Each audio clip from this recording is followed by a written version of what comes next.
Good afternoon, and welcome to today's Side by Side with the Division of Mental Health, Developmental Disabilities, and Substance Use Services, Improving Our System Together monthly webinar. Before we get started, here are a few reminders about the webinar technology. Please make sure that you're using a computer or smartphone connected to the internet and the audio function is on and the volume is turned up. Please be sure your microphone is muted for the duration of the call. Questions can be submitted anytime during the presentation using the Q&A feature located on the control panel. American Sign Language interpreters and closed captioning options are available for today's event. The American Sign Language interpreters for today are Jeanette Steelman-Bridges and Susan King Lanier. For closed captioning options, select the closed caption feature located on your dashboard. To adjust your video layout and screen view, select the View feature located in the top right-hand corner of your screen and choose the view that works best for you. Today's agenda topics include introductions and MHSU IDD TBI system announcements and updates. Our topic today is substance use prevention. After an overview of how prevention is making a difference across North Carolina, we'll have a panel discussion and hear from providers, youth, and community partners on the front lines of prevention. At this time, I'd like to turn it over to Kelly Crosby, Director of the Division of Mental Health, Developmental Disabilities, and Substance Use Services. All right. Thank you, Dina. Hello, everyone. Kelly Crosby here, and welcome to today. For those of you that don't know me, as Dina said, I'm the director of our Division of Mental Health, Developmental Disabilities, and Substance Use Services. I am a social worker, and I'm a person with lived experience. Really excited about today's topic. Next slide, please. So if you're new to these webinars, one of the first things we do is we do some large system updates. We have a lot of these. We always have a lot of them because there's a lot going on in our state, through our division, and with all of you, a lot of wonderful things. So won't be able to cover everything today, but want to hit on some highlights. On the next slide, the first thing I do want to do is take a pause and talk about something really serious. I do want to recognize the tragedy in Southport, and I want to send out our thoughts and our support to everyone affected in the Southport area, in the East, and across North Carolina. And we just wanted to remind folks that there are resources available. So first and foremost, if you remember nothing else on this slide, remember we have 988. You can always call, chat, or text 988. There's a special line for veterans. You could press 1 if you're a veteran, and you can press 2 if you need a Spanish-speaking operator. But just know that there are plenty of resources for you. 988, the Pure Warm line. There's some links here to other resources for you, for your family, if you're a teacher, for kids in your school, for veterans. But this truly is a tragedy, and I just want folks to know we're thinking about everyone in Southport and the region, and that there are resources available for you. Next slide, please. So let's talk about some other updates in our system. So hopefully you know we've been talking for some time now about our North Carolina Suicide Prevention Action Plan. We did, with your feedback, we thank you for the feedback. Y'all should be used to that purple rectangle right now, right? That's what it looks like. And I just want to thank everyone for all their feedback, all of your participation in advisory groups, in listening sessions, and just all the written feedback that we got. We thank you very much for that. This is something that affects all of us here in North Carolina and matters to all of us. Suicide is one of the leading causes of death here in North Carolina, especially for young people, ages 10 to 19. It's the second leading cause of death. And so we want to make sure that we have a combined, unique, community-led plan to try to address suicide, prevent suicide in our communities. So across the slide and in the plan, we've talked about this in other sessions, but it does talk about all the different levers, all the different interventions we're doing across the system, just to equip communities and make sure we have the right services, supports, and education to our communities to help prevent suicide. We talked a few weeks ago when we had our big launch in Rocky Mount for the Black Youth Suicide Prevention Action Plan. Remember, that is a group, Black youth here in North Carolina, where we have rising rates of suicide. And so that is a very concerted effort across 17 counties in partnership with those counties at reducing that. And you will see that outlined in this plan, as well as specific interventions for veterans, older adults, and other groups that have higher rates of suicide here in North Carolina. So it's a really important plan. It's a really serious thing to talk about, but we appreciate your partnership. And we know that if we work hard at these things, we will save more lives. Next slide. So a couple of other things. Want to remind folks about our Somethings app. If you're interested, there's a hot link on the bottom. You can just go to www.somethings.com/North Carolina. This is a free program for all youth in North Carolina. We are seeing steady increases in the number of youth using it. We're now in 80 counties. It's available in all counties, of course, but now we have youth across 80 counties using it. Over 600 teens are using it. Close to 100 have said they had a crisis, an actual mental health crisis, that Something's de-escalated. Something is a virtual teen mentoring program. So teens are matched to mentors who are young adults, right? Adults aged 21 to 25, who have their own experience with mental health issues and navigating mental health challenges in the system and their families and school and everything else while they're dealing with mental health concerns or just stress or anxiety, whatever language you need to call it. Overwhelmingly, from both the young people that use it and their families, we are receiving high marks and wonderful feedback, documented feedback, testimonials from the youths who use the service. So please get the word out about Somethings. It is a free youth mentoring program. We do think it's incredibly important and incredibly helpful for youth across North Carolina. The next slide is also something new that we're doing in the youth space, I think. Yep. So Talkspace. What's the difference between Talkspace and Somethings, right? You're like, what's the difference? So Somethings, as I said, is very much a teen mentoring program, but people with lived experience have been there and have experienced it. Talkspace is a little bit different. Talkspace is also for young people. We are specifically giving this as a resource to young people involved in the justice system. So that could be young people who are a victim, young people have been accused perhaps of a crime and are waiting their court date. And sometimes those are one and the same, those kids, right? They're kids who are victims who also maybe have also been accused of some sort of crime. And so Talkspace is a therapy program. It's a little different. It's not mentoring, it's therapy. And what we've heard again and again and again from young people and their families and communities in this space is that for kids who are involved in the justice system, you can imagine how stressful that is, right? No matter where you are in the process, it's very stressful. And it can be really hard to find support. So we've got a lot of kids with untreated mental health and substance use issues who are involved in the justice system and have a hard time finding treatment. So Talkspace is something that we're giving a try. We hope to reach at least 20,000 youth. It is a free therapy program. We're giving this out to all court counselors and DSS officers. Get the word out to families and communities across the state.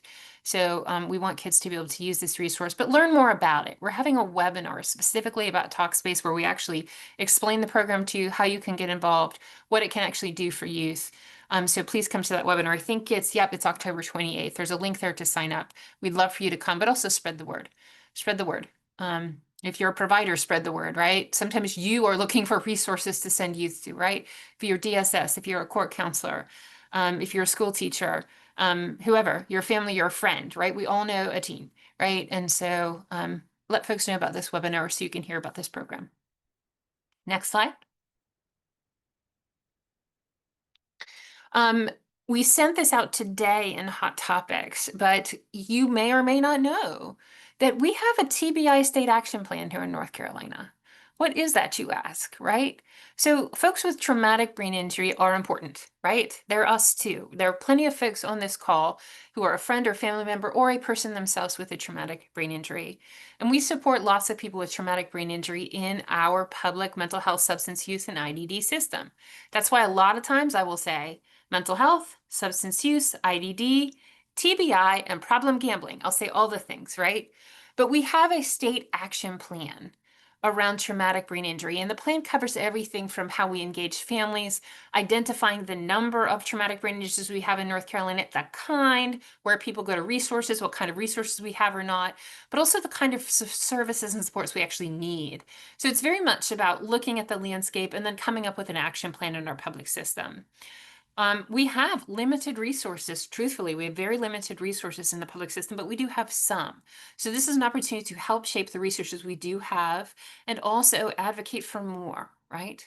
So please, we sent this out today. We want your advice on shaping this TBI state action plan.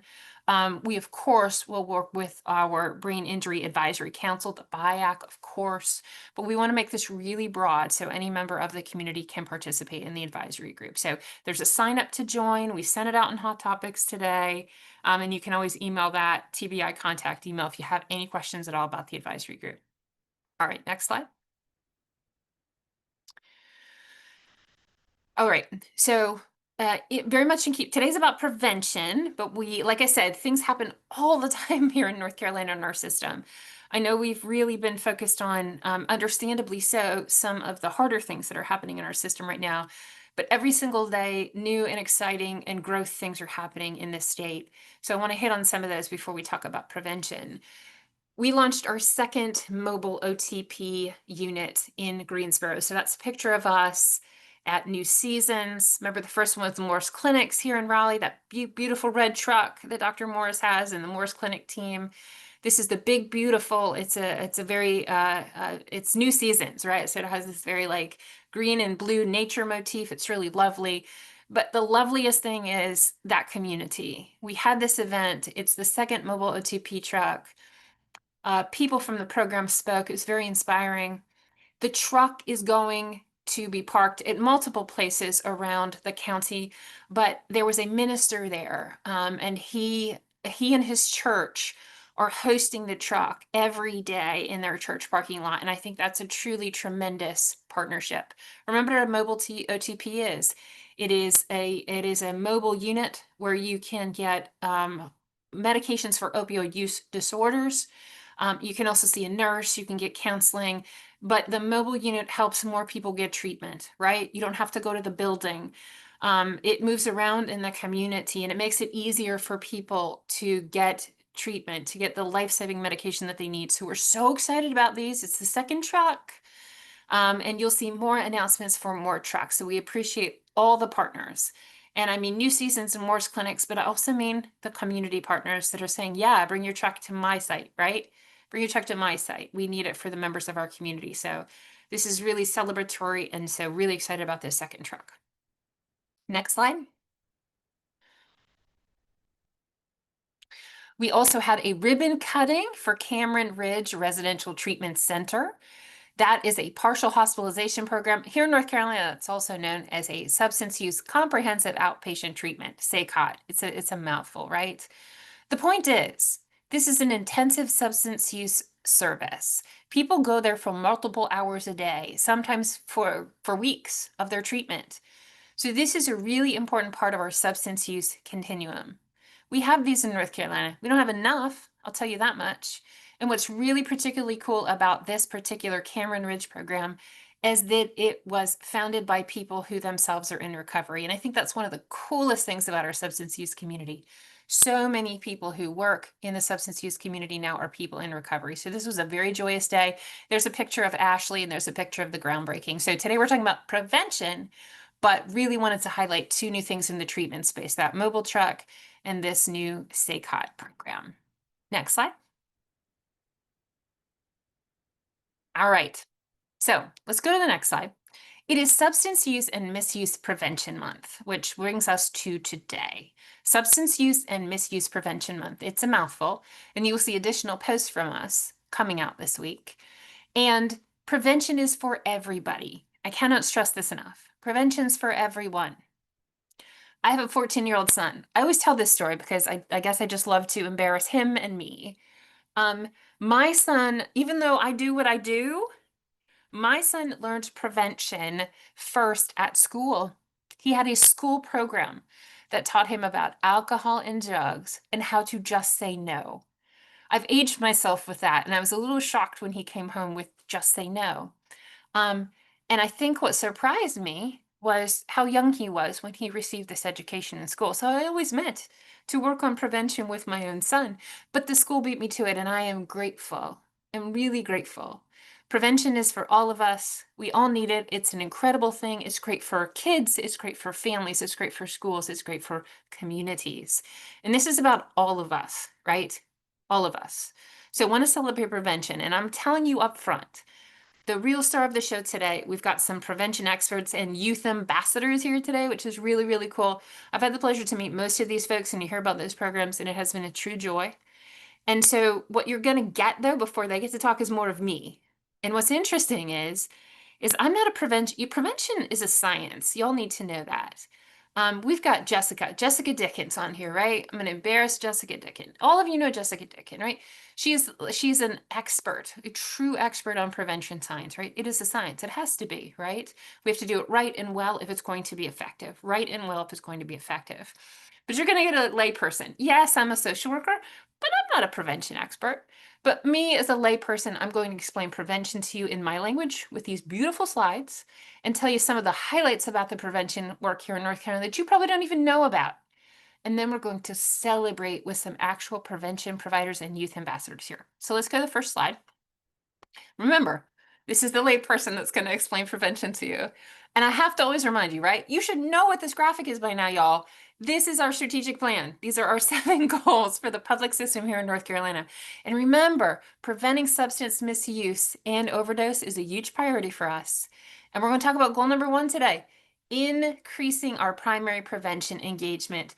Y'all need to embrace prevention. I've embraced prevention. It's awesome. I'm learning about it as much as I can and all the wonderful programs we have and how we can do more in North Carolina because prevention is incredible, right? Next slide, please.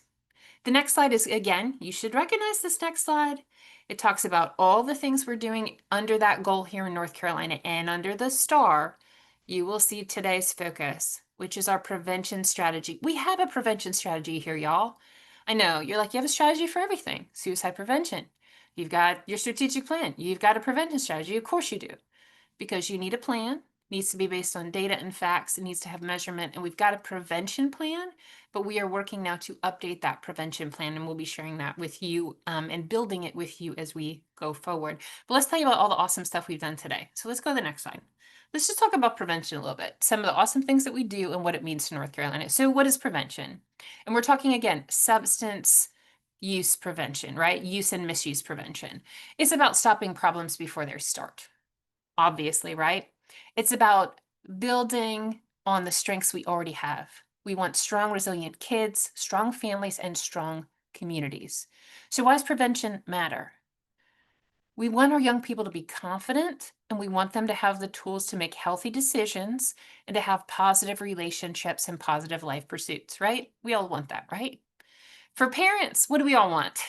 We want our kids to make good, smart choices and resist negative peer pressure, right? We want them to be good leaders and do good things and to be confident and say no. But for communities too, prevention has a huge impact, right? For all of us, it lowers overdoses, it makes our schools safer, it lowers our healthcare costs, and we just have safer, healthy communities that we all want our kids to grow up and live in. So prevention matters across the spectrum, right? It isn't just, oh, I don't have any kids, this doesn't matter to me. Oh, my kids are all grown up, it doesn't matter to me. It affects you all the time, whether you think about it or not. So strong prevention is just good for communities. Next slide. So why should you care here in North Carolina? You all care already, right? I'm just telling a bunch of people who care already. Let me talk about some of the highlights of the wonderful work that Jessica and Angela and their teams and all of our partners here today have done.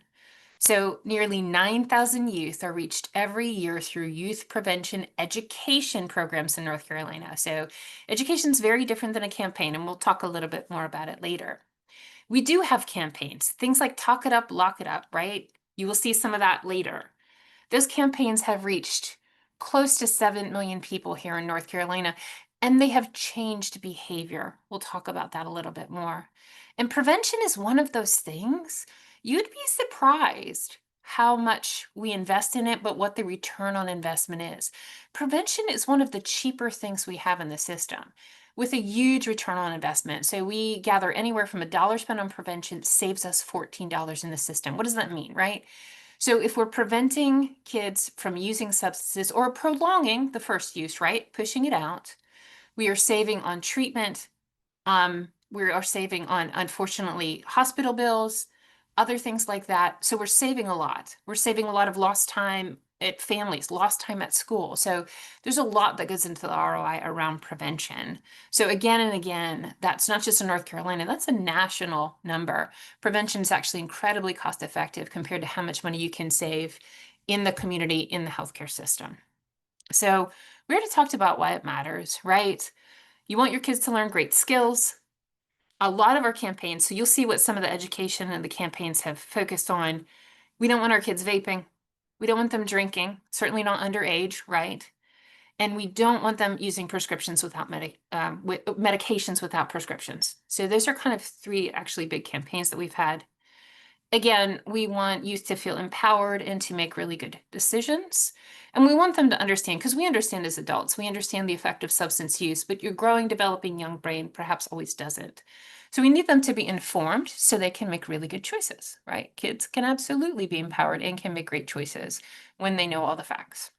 And again, there's so much community benefit. Safe neighborhoods, good schools, lower healthcare costs, always good for the community. So let's go to the next slide and let's talk about some other great prevention work in North Carolina. All right. So one of the cool things you're going to meet a youth ambassador today. And one of the coolest things that I have found when talking to prevention groups across the state is the groups of youth and youth ambassadors that are here across the state. We have over 450 youth groups here. And you're going to, again, like I said, you're going to meet some of them today. And those groups are doing wonderful things in their community to be ambassadors. But in those groups too, they are learning, they are going through evidence-based programs. And some of them here are on the board today. Too Good for Drugs, Catch My Breath. Those of you who are in prevention have heard of those. But they're actually, again, evidence-based programs that youth learn. They become ambassadors to their schoolmates, to their communities. And they're learning, right? These aren't just slogans. They're actually learning about the effects. They're learning things they didn't realize about substance use and how it affects their body and their lives. And they're learning how to make good choices, manage stress, deal with peer pressure, all the things that you want your youth to learn. And here's a really important takeaway, right? 92% of the students who've taken these programs said that it helped them, which is pretty good. Whenever do you get a 92% satisfaction rate from young people? It's true, but they've said it helps them, and that's amazing, right? So why did these things matter? So youth and prevention programs are more likely to delay the first use of substances, which is good, right? Great. Youth, again, they're learning skills like making good decisions, resisting peer pressure, how to handle stress, right? And again, communities. The community impact is extraordinary. We got kids in school, we've got a stronger workforce, less strain on the healthcare system, safer communities overall. I'm gonna keep saying that about the community, y'all. I've convinced you already. Maybe I could stop saying that. All right, next slide. Let's talk a little bit more about some of our youth programs. All right. Community prevention in action. So one of the things that we focus on here in North Carolina, so in North Carolina, we use a lot of data. This is one of our most data-informed programs. So we really focus on things like alcohol use, underage alcohol use, smoking and vaping, and use of prescription medications and marijuana. We care about them all, but those are often some of the biggest substances used here in North Carolina. And so prescription medication is a huge focus for us. We've distributed over 12, close to 12,000 lockboxes for medications. We've distributed disposal kits across the state. When I say we, it really is our community partners. We've hosted over 200 take-back events where we're getting medications in and we're able to safely dispose of them. But we've reached 6.5 million people with messaging. And we don't have the data today, but I think what has been most exciting for me about both these events and from these education campaigns is we're actually seeing these impact people. Remember I said that at the beginning. So a lot of people don't realize actually that young people are using medications that are lying around at their home that they have access to, whether it be alcohol, whether it be prescription medication, and that could be Ritalin, it could be OxyContin, it could be Valium, right? So it could be opiates, it could be other kind of medications, stimulants. And so parents sometimes don't even realize how important it is to lock up or safely dispose of those medications. So the medications are there for their kids or for friends or for people that come into the house. They may not be safely disposed of, and so people can get them that way. So these events where we're giving out safes and we're teaching people how to safely store their medication and in other cases their alcohol are actually making a tremendous difference. So our data shows that we have people that they're actually learned something. They didn't realize that this was a danger or a possibility of substances getting to their kids or getting to friends of their kids or getting to classmates of their children. And they've began to lock things up, to get safes, to dispose of medication. So it's actually changing attitudes, understanding, and behavior, which is really, really exciting. Next slide. I think I have two more, and then you'll hear the wonderful panel. So youth ambassadors are very exciting to us, and you're going to hear from a youth ambassador today. One of the things we do in North Carolina is we actually check to see if realtors are selling tobacco or vape equipment to underage users. So we actually have a program, and we use young people as part of the program as well to actually check out retailers to see if they sell to underage folks. This is actually part of the reason we get federal money, actually. So we actually have to do these checks. We have to get a good rate here in North Carolina. So we want less than 10% of retailers violating this. And that helps our federal money keep flowing. But guess what? It's not just keeping the federal money flowing for prevention programs. It actually helps us to find communities where we know, oh, there's access to tobacco products or vaping products too easily in these communities. And it allows us to target those communities, again, with prevention education, prevention programs, funding for programs. So that's been a really good opportunity for us to not only keep federal money flowing, but to understand where communities might need additional focus. All right, next slide. And this is the last one before I turn things over. And lastly, youth ambassadors. We're going to talk about youth ambassadors today, but y'all know, like, this is common sense, right? We know that, as adults, as clinicians, as professionals, as teachers, whoever you are on this call, as grandparents, aunts or uncles, trusted advisors, you can engage with younger people, right? But oftentimes the things that truly resonate are other young people, right? Young people that can be leaders. And so youth ambassadors are incredibly important and incredibly powerful resource here that we are supporting with our prevention dollars. So you're going to learn from a youth ambassador today. You're going to learn from some family programs and some community coalitions. And the thing I'll say about this slide too is one of the things that we're really focused on besides youth ambassadors themselves and helping kids make better choices, it's helping families. So one of the hardest things for families is actually sometimes not just to lock up their meds, but to actually talk about substances in a way that resonates, in a way that is informed by real data and real science, in ways that matter.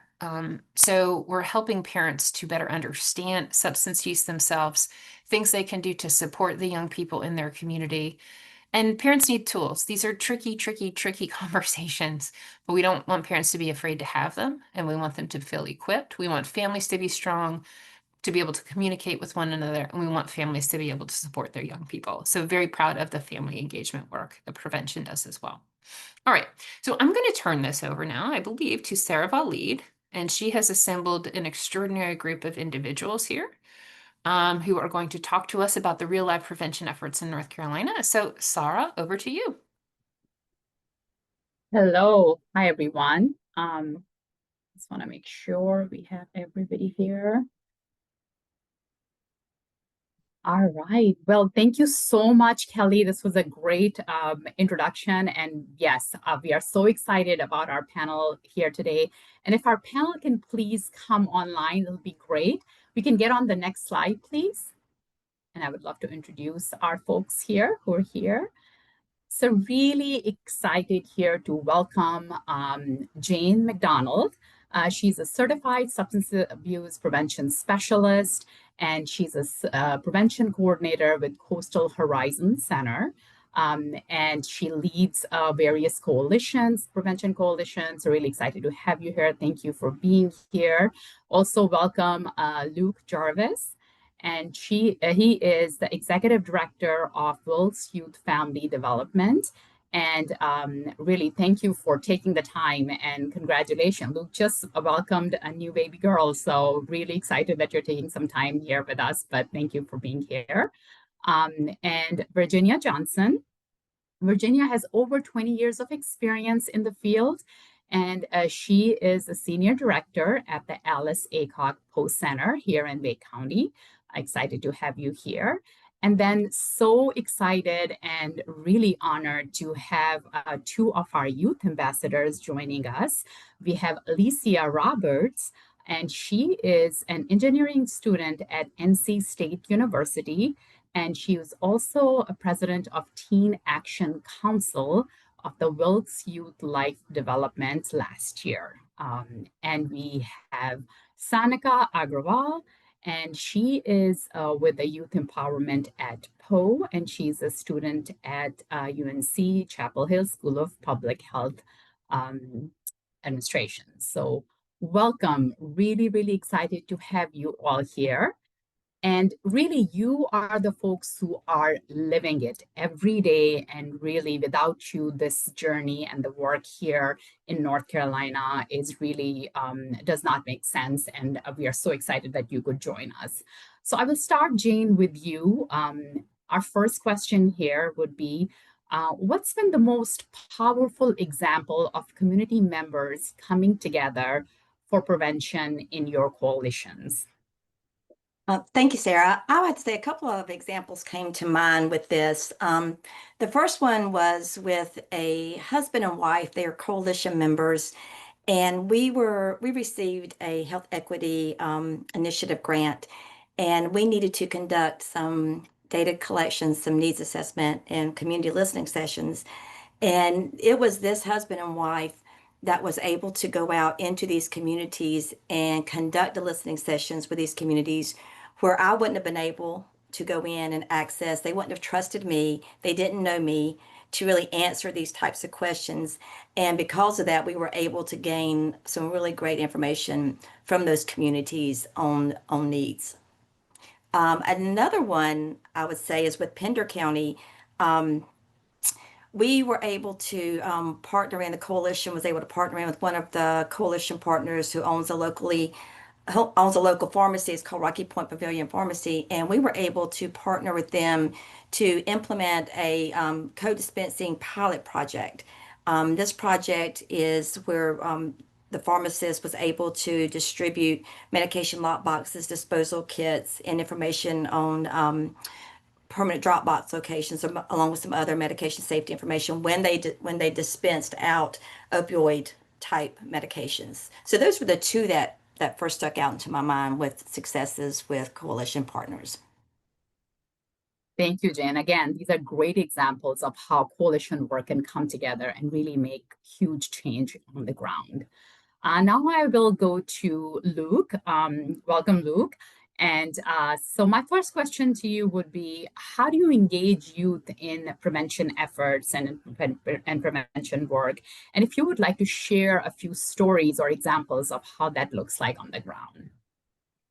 Yeah, so in Wilkes County, the biggest thing that we do to engage youth is give them the opportunity to be the leaders. Our whole organization and coalition is based around being youth-led and adult-guided. So as the adults in the room, we're the ones finding grant opportunities, but we always invite our youth of our Teen Action Council to talk about how we're going to make those things happen. We use our youth to develop our action plan. We have our youth help us develop our budgets. We really let youth to be the ones to lead the work that we're doing. All the time I tell my staff we're more the guardrails to kind of keep them moving forward. But I really think youth are hungry and very interested in being the ones to be the boots on the ground, making things happen. So I think if you give youth opportunity, they can go out and lead and be the ones making a difference and be the change makers in their community. Absolutely, that's great. So, Virginia, I'll move to you and ask the same questions. How do you engage youth in prevention efforts? And would love to hear some stories or examples of how successful efforts look like on the ground. Definitely. I love working with our youth, and I'm excited that we have one of our past youth empowerment students with us here today. One of the many things that we do is we work with youth all around our area. And sometimes it may start with youth prevention education programs that was mentioned earlier, like Too Good for Drugs or Unique You or Catch My Breath, where youth they start learning about how substances impact their brains and bodies, how to make healthy decisions, learning about goal setting, and they want to do something more, want to learn more. And when youth are interested and they want to do something more about their community or help their community, or it might be a student has seen something in their community that upset them, they want to do something about. So we have our youth empowerment group. Our youth can sign up to be a part of that group. And then we actually have 9 groups going on actively now in our different areas of our communities. And then the youth take opportunity to learn about the strategic prevention framework. They get to learn how to do a needs assessment. And then they do a needs assessments in their community and they identify things they want to change, they want to do something about. And then we help them, once they identify what they would like to address, help them understand what are the best practices to address that. And then once they may pick a best practice, how they want to tackle this issue or project, and then we help them build the skills they need to do just that. So again, we're there to provide the support, the tools, and the resources for them to take on their community and do something about it. One of the examples of that is we had youth who were very concerned about vaping in their schools. And they would see what was going on, and they were worried about their friends. They had friends who were struggling with health issues. They had friends who used to be great at sports and were no longer playing sports. And they were just kind of saddened by what was happening around them. And then they were also just the sheer volume of advertising and marketing they were seeing for it. And so they created photo voice projects. Some created photo voice projects, some created GIS mapping projects. And when they talked about what they wanted to do, we brought in specialists. We brought in photographers. We brought in people who specialize in GIS mapping. We got them their GIS mapping accounts, had skills to learn that. And some of them took pictures of every vape shop, every advertisement, every ad they passed to and from school every single day. Another student did photos of all the ads they got on their phone. You know, when they're when playing games on their phone or searching online, I get ads about home improvement projects, right? Well, they were getting ads about vapes. It's not something I would see as a parent. I have a parent of a teenager. I've never seen that. And for me to even be informed that my child would be getting these ads that I'm not and be seeing them. And once they collected that information, they took pictures, they documented it, they told their stories. And then it was who needs to hear this story. And so they presented it to parents, they educated parents, they presented it to decision makers, to town council, to county commissioners, to parks and recs, to zoning boards. And one of the things we help them with is learning the skills to, well, how do you reach out and invite an elected official? What is the protocol for doing that? How do we get heard? And sometimes they would send letters. They would, go meet with people in person. They held a tobacco forum, a tobacco prevention forum, and invited everyone to come in. So it was mayors, it was school board members, and they presented their stories and what they had seen and what they had done. And because of that, they actually have had several policies have actually changed in our county because of that. Some of the communities actually ended up adopting policies that restricted how close like vape shops could be from one another or to a school, and changed their zoning premises around that. And each one of our youth took on a different angle of the same message. We had over a dozen youth who were passionate about vaping, but they all took on a different angle. Again, some with the marketing, some it was the access, some was the path they took from school. Another one of our students they mapped out Wake County, and they plotted out every single place that sold tobacco products in Wake County. They overlaid it with the social vulnerability index model, and they overlaid it with the map of where all the schools were. And they could show in our more vulnerable communities, there might be 40 places within walking distance for youth to access tobacco products. And then our more affluent communities, there might be one or none. And so those are very powerful statements that our elected officials in Wake County heard and started doing something about and looking into what they could do. One thing I think was powerful was the first couple years our youth were doing this, they were told by many people there's nothing they can do about it. The laws, they can't do any of that, pick a different topic. And I think as our prevention, our job is to support our youth. I'm like, if you care about the topic, you can let other people know what you're concerned about. Do not stop talking. If you're passionate about it, share your message. It's the elected officials, it's our lawmakers' job to figure out what to do about it, to how to handle it legally. Your job is to get their attention and share your message. And they did, and they didn't stop, even when they were told not to. And I think that, and then to see that and to see there's actually real change happening was very powerful. Another one of the students, there was a football team several of the students on the football team was doing a great job. They were going up for a championship game. Some of the star players were actually vaping before the game. The athletic trainer there was concerned, was noticing them and took their pulse and was like, wait a minute, your pulse is way too high, your breathing is way too high. It is not safe for you to play this game. I cannot let you in good conscience go out on that field. And they weren't able to play. And the team ended up losing the game. And so that made many of the other football players really come out and say, what can we do about this? We're worried about our teammates. We're worried about our friends. This is not okay. It's affecting the health. It's affecting athletic ability. We need to do something about it. And so when they came to us, we helped them. Again, here are the tools and resources. Here's the best practices. And they started hosting like Escape the Vape campaigns in their schools, where they were educating all their peers, or educating teachers, or educating parents on all the harmful effects, also how to, but not only the harmful effects, but also how to get cessation resources. So they put posters up all around their schools, in the bathrooms.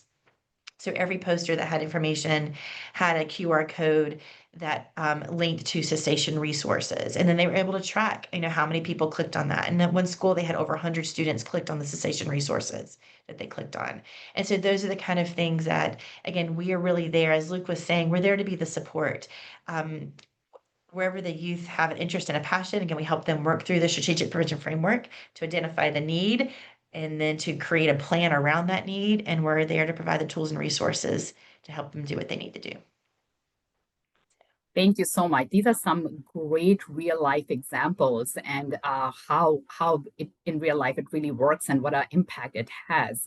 And I will move now to Sanika. Sanika, I know you are with the Poe Center, so I'm wondering, some of these examples that Virginia shared, you might be part of some of those that work, but would love to for you to share more. Maybe one or two things you learned in a prevention prep program that you actually use in real life yourself. Yeah, thank you, Sarah. So one thing that I learned is how important it is to think critically before making choices and just being aware before taking action. So when I was part of youth empowerment at Poe, we were learning about vaping and tobacco, and we were doing a lot of research before we were planning out our projects or suggesting a plan of action. And during this research, I realized how companies are targeting youth with their marketing and making these products seem harmless or even trendy. And that made me so aware of how much outside influences affect our decisions. And I realized how important it is to question what's being marketed to us, because in reality, these substances are actually very detrimental to our social life and our physical health and our mental health. And now in college, I think I use this awareness in everyday life, not only just with substances, but also with social media, health choices, and even just my relationships and my friendships. And I've learned to pause, ask questions, and really think about why I'm doing something before I do it. And that mindset, I think, has really helped me make more intentional and informed and confident choices. And I think another thing that youth empowerment really helped me do is it gave me the tools and the resources to help empower my peers and help empower my community and the youth. And that's something that I want to continue doing, and I'm continuing to work on even in college. Thank you so much. And what a great example you gave about prevention is not just giving you the tools to delay the use or not misuse substances, but it can, really apply to anything in life and really using those principles. So that's a great example. Now I will go to Alicia. Alicia, welcome. Thank you so much for being here. And I will present you the same question I asked Sanika. What is one thing you learned in a prevention program that you actually use in real life? Yeah, absolutely. I think one thing that I definitely use the most in terms of what I learned is how to say no to peer pressure. Definitely in the environment I'm in currently, there's a bunch of people my age, and it's very, very prevalent. In my environment right now.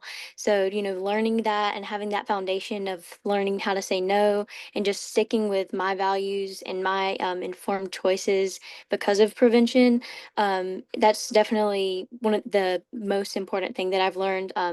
Seeing the impact that it had on my community, like the community outreach events that we did, and just learning the real life impacts of substance misuse really has just allowed me to um, make informed decisions and say no when I need to say no. Great. Thank you so much. Gian, back to you. What inspires you most? Oops, thought I heard something.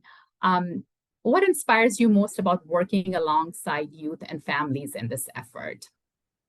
Okay, I'm jealous of Luke and Virginia because they have such awesome youth leadership. The coalitions that I coordinate right now, the Pender County Coalition and the Cape Fear Coalition, we're in the process of trying to develop some youth leadership. I love working with youth and their families.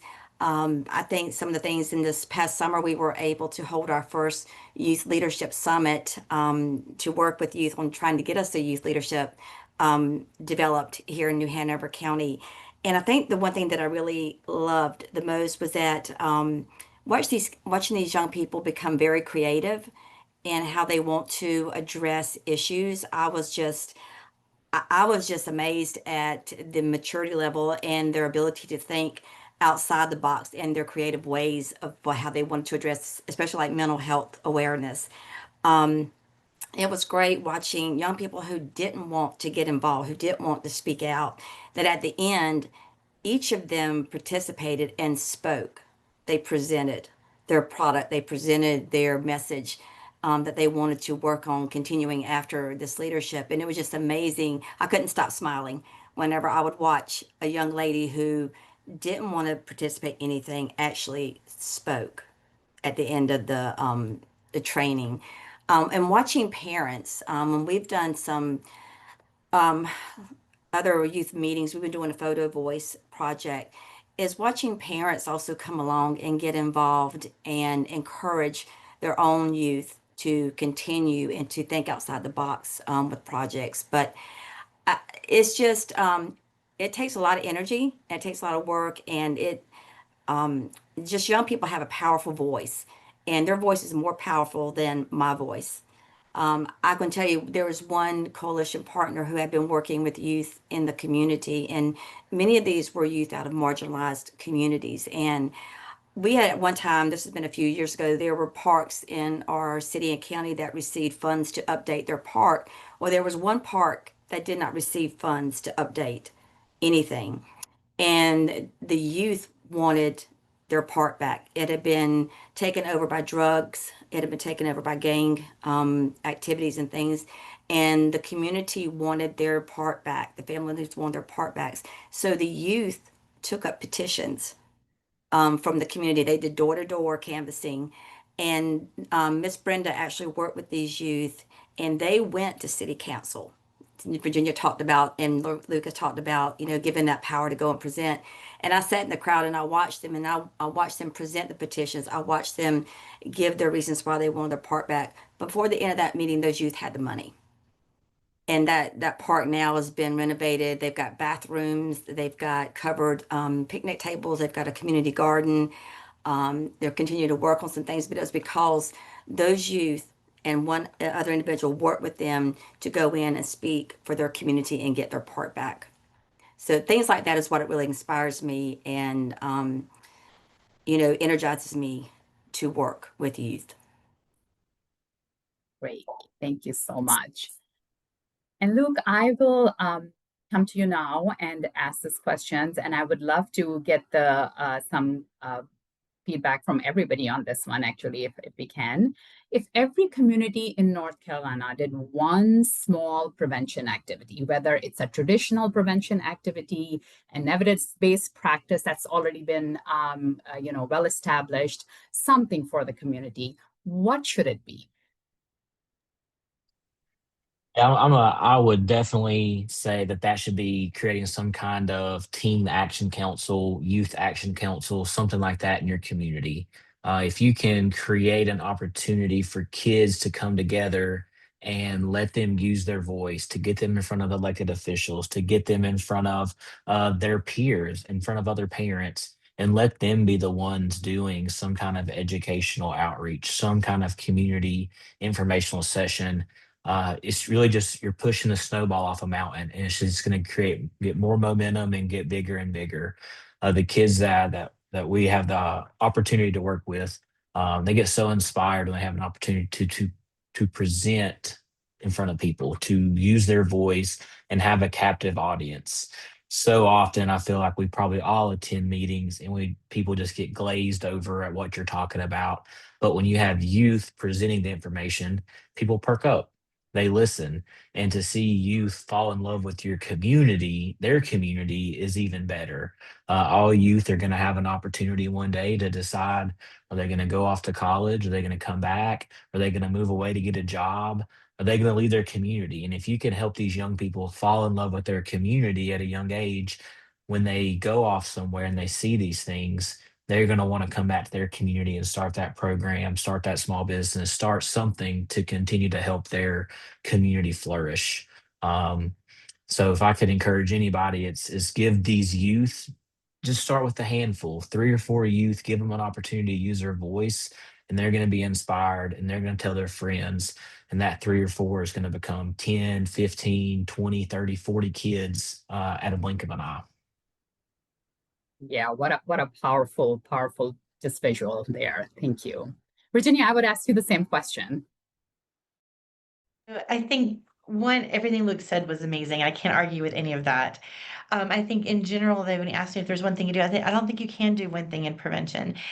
Prevention is very comprehensive in nature. It's comprehensive in the work that we do.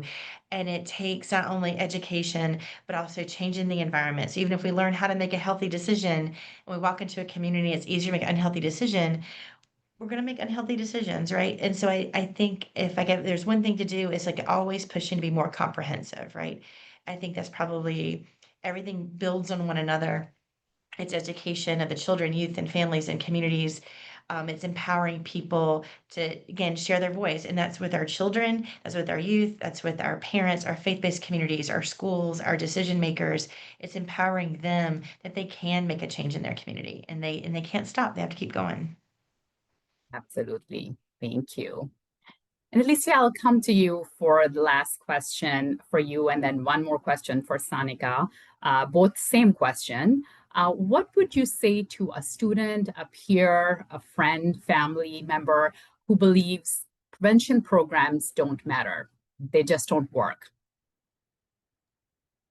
I definitely come at it from like an approach where I would try to understand why they're saying this. Most of the time, it's because they think they're like going to be controlled or things like that. But from being a part of a prevention program, I definitely can understand like where they're coming from an outside perspective. But since I was a part of it, it's 100% not like that. And I'd let them know that the prevention programs are there to arm you with information. And so you're informed in your community, you're informed in certain situations that they know are real life. And really, they're just there to provide you with that information and the tools to make good decisions. So. Great. Thank you so much. And Sanika, same question for you. Yeah, I think that I agree with what Alicia said as well. Like a lot of the times, like, I would understand where they're coming from, because I think before I joined Poe, I used to kind of think similar as well. I didn't really understand the importance of prevention programs until I joined Youth Empowerment, and I truly understood how much misinformation is out there. And I think prevention programs might not seem, from the outside, they might not seem like they're doing anything right away or in that moment, but I think that they plant seeds and build a foundation for change. And you might not think about what you've learned until you're in a situation where it actually matters or you really need it. For example, if you're being peer pressured into using something, or if someone offers you a vape.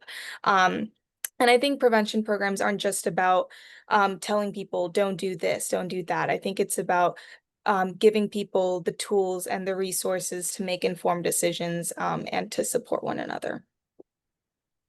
Thank you so much, both Alicia, Sanika. So, really grateful for you taking the time from your busy class schedules to come and share your, really such in-depth activities and your participation in these programs. Really appreciate that. And Jane, Luke, Virginia, really appreciate you being here. Thank you so much. Now I will pass it back to Kelly.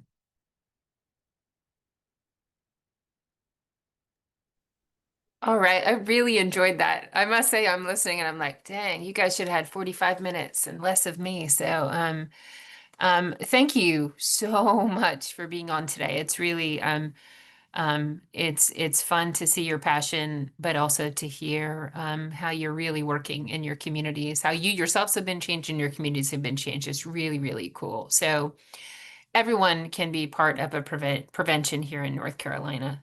So this is a slide telling you about ways that you can get involved. So you can do really simple things we talked about, like locking up your medication and your alcohol. If you have that at home, lock it up so people don't have access to it. If you have kids, have an honest conversation with them about substances this week. And if you don't know how, look on our website or look at SAMHSA. SAMHSA's us at the national level, right? So there are really helpful resources to talk to your kids about using substances. But there's lots of other ways. If you're on social media, as many of you are, there's wonderful ways you can share prevention stories. So there's some ways you can share prevention stories there. But get involved. You probably don't realize it, but in your county, in your community, there is probably a prevention coalition. Or if there isn't and you're interested in starting one, reach out to one of the organizations here today. Reach out to a neighboring county. They can tell you how to start a coalition. They can tell you where to find resources. You can connect to us here at the division. They can tell you how to start a youth council. So thank you all for coming today, and please get involved in as an individual, as a parent, as an aunt, as a trusted advisor, as a teacher, as a provider, and get involved in big ways in your community if you're interested. All right, let's look at the next slide. Okay. Yes, prevention works. It does. And it's exciting and empowering. And so thank you all for being here today. And so officially to see us off, I'm actually going to turn things over to Dina. And thank you so much again to our special guests. And Sarah, thank you for moderating that group of wonderful folks. Thank you, Kelly. If we did not get an opportunity to answer your question during the webinar, questions and feedback are always welcome at bhidd.helpcenter@dhhs.nc.gov. The recording and presentation slides for today's event will be posted on our Community Engagement and Training webpage. For more information and resources, stay connected with DMH-DDS-US by attending our monthly side-by-side webinars and joining our mailing list. The links are included in the chat box. There will be a brief survey following today's webinar, and we would appreciate your time completing it. Our next side-by-side webinar is scheduled for Monday, November 3rd from 2 to 3 o'clock. Our topic will be amplifying recovery, and we look forward to seeing you then. This concludes our webinar for today. Thank you for attending.